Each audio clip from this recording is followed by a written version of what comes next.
Hi, today I wanted to go over how I have utilized Google Drive to share my portfolio. Most of you are probably familiar with Google Drive already and how you can share files using Google Drive.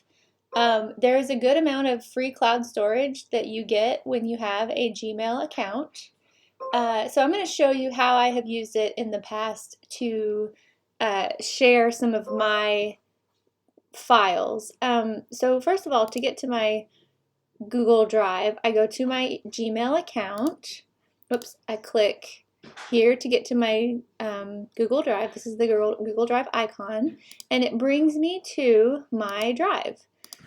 So inside my drive, I've got several loose files that I haven't really organized yet, but I also have some folders that contain some other or I've organized them into folders. So inside this folder, I have my cover letter, a PDF of my CV, which is essentially my resume. I have a PDF of student samples of my work, some other things here, my professional work samples. So a lot of jobs that I've applied for in the past, my files had to be extremely small because I was uploading them to a job site and they were very specific about what type of file that they wanted. This particular one required a PDF.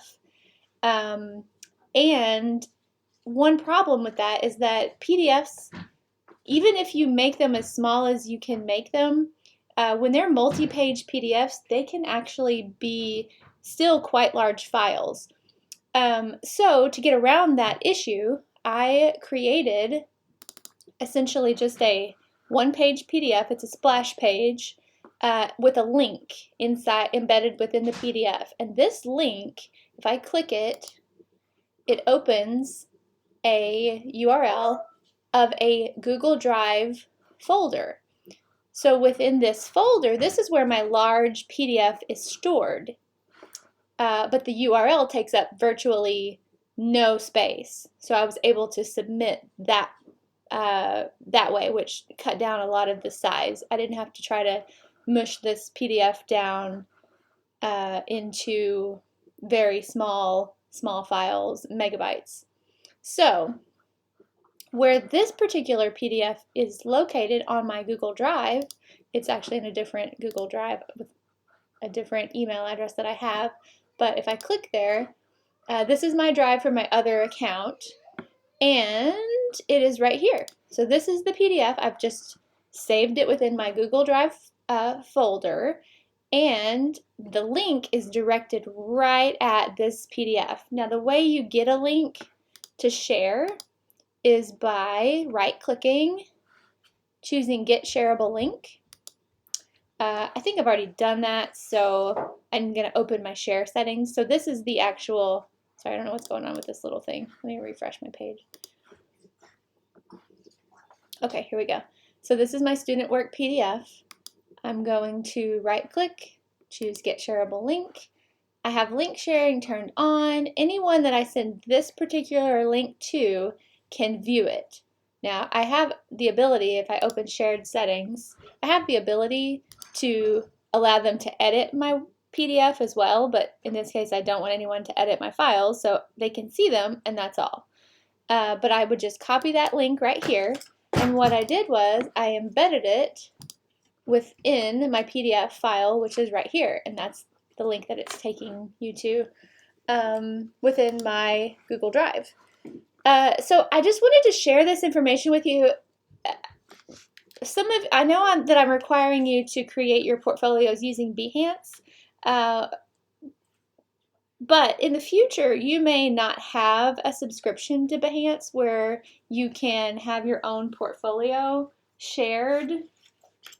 You may not have your own subscription to Adobe, so you won't be able to have a Behance account. So, and some of you in your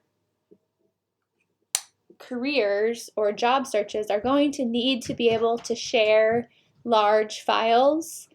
So this is a way to house or store large files that you can then send the link to that file. And you can obviously share it with specific shared settings if you want them to be able to edit it or not. So if you don't have a Behance account in the future, this might be a way that you could apply for jobs or share your work samples. This is another one here I'll show you really quickly. This is my professional work, and again, anything that I want them to see, like for instance, if I had tried to embed this video within my PDF, it would have been a very large PDF. So I made it where there's a link to that video within my Google Drive. That's where this file is hosted, or housed or stored in my Google Drive. So that linking back to the file allows. So that's just one way that I've sort of learned how to make shareable files for different work samples, because you can see these are very large multi-page PDFs with embedded videos and all sorts of things